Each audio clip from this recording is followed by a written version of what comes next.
فرشتے جو قرآن پاک کی تلاوت کے گرویدہ ہیں، فرشتے جو توبہ کو پسند کرتے ہیں، فرشتے جو صدقہ خیرات سے بہت خوش ہوتے ہیں، اور فرشتے جو کہ ذکر اذکار کو بہت عزیز جانتے ہیں، فرشتے جو کہ دینی اجتماع کو پسند کرتے ہیں، لیلۃ القدر کی متبرک رات سے بڑھ کر اور کون سی رات فرشتوں کے لیے زیادہ محبوب ہوگی؟ وہ کون سی رات ہوگی کہ جب دنیا بھر میں لوگ سارا دن روزہ رکھنے کے بعد رات بھر اللہ کے حضور سجدہ ریز ہوتے ہیں، قرآن پاک کی تلاوت کرتے ہیں اور اللہ تعالیٰ کی طرف رجوع کرتے ہیں اور اللہ تعالیٰ کو پکارتے ہیں؟ کون سی رات اس متبرک رات سے زیادہ افضل ہو سکتی ہے؟ اور وہ کون سی رات ہے کہ جس کا خاص طور پر فرشتے بھی انتظار کرتے ہیں؟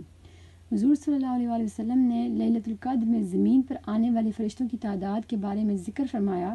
کہ لیلۃ القدر کی نشانیوں میں سے ایک ہے کہ اتنے زیادہ تعداد میں فرشتے زمین پر آتے ہیں کہ فرشتے سورج کی کرنوں کو بھی چرا لیتے ہیں، یعنی اتنی زیادہ روشنی زمین پر آتی ہے فرشتوں کی وجہ سے۔ لیلۃ القدر کو لیلۃ القدر کہنے کی ایک وجہ یہ بھی ہے کہ فرشتوں سے آسمان بھر جاتا ہے، اور فرشتوں کی اتنی زیادہ ٹریفک زمین اور آسمان کے درمیان ہوتی ہے جو کہ اللہ تعالیٰ کی حمد و ثنا بیان کر رہے ہوتے ہیں، اور جنت میں ہر دروازے سے فرشتے جب داخل ہوتے ہیں تو کہتے ہیں سلام علیکم بما صبرتم،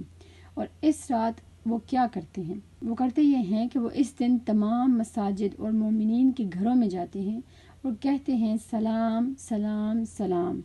اس سے بڑھ کر اور جنت نظیر منظر کہاں ہوگا کہ جب لوگ اللہ کی حمد و ثنا بیان کرتے ہوئے نماز میں کھڑے ہوتے ہیں۔ حضور صلی اللہ علیہ وآلہ وسلم نے فرمایا کہ لیلۃ القدر میں جو فرشتے زمین پر آتے ہیں ان کی تعداد زمین پر موجود پتھروں سے بھی زیادہ ہے، یعنی اگر آپ دنیا بھر میں موجود ایک ایک پتھر کو گن سکیں تو فرشتے ان پتھروں سے زیادہ ہوں گے اس پاک رات میں۔ ابو ہریرہ رضی اللہ تعالیٰ عنہ بھی فرماتے ہیں کہ اس رات کہکشاؤں میں موجود ستاروں سے بھی زیادہ فرشتے زمین پر آتے ہیں اور کہتے ہیں سلام سلام سلام۔ وہ سارے فرشتے جو قرآن حلقہ ڈھونڈتے رہتے ہیں کہ جہاں وہ قرآن کی تلاوت سن سکیں، اس پاک رات میں انہیں یہ سعادت ہر جگہ مل رہی ہوتی ہے، اور انہی فرشتوں میں جبرائیل امین رضی اللہ تعالیٰ عنہ بھی ہوتے ہیں، وہ ہستی کہ جنہوں نے قرآن حضور صلی اللہ علیہ وسلم تک اس متبرک رات میں پہنچایا۔ وہ خود بھی اس رات کی یاد تازہ کرتے ہیں، لیکن حضور صلی اللہ علیہ وسلم کے پاس جانے کی بجائے جبرائیل امین ہمارے پاس آتے ہیں جب ہم تلاوت قرآن پاک کر رہے ہوتے ہیں۔